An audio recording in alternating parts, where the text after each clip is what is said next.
So now I will show you equipment and tools in workshop.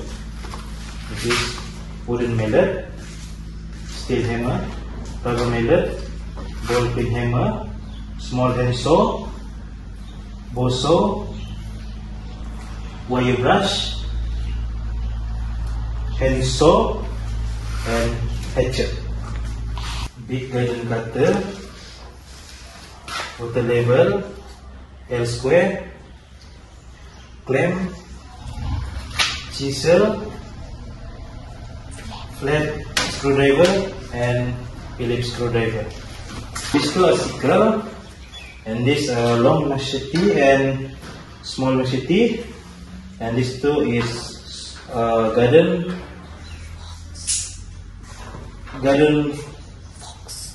fork and shovel. This is cutter for pruning,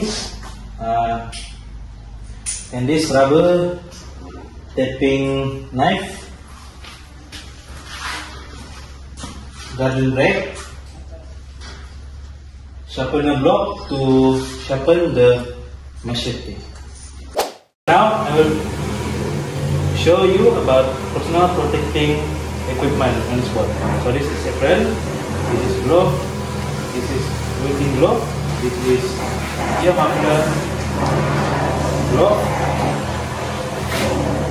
helmet to protect our head from danger, this is harness, this is welding mask, and this is mask to protect our face when applying fertilizer and pesticide. So now I will show you the machine that available in BMS Sandakan is this tractor, which is brand New Holland TS6020 for general purpose such as transporting, harvesting, sowing, and plowing. So now you can see this is a rotary plow for primary tillage for the land preparation before planting. That's all from me. Thank you.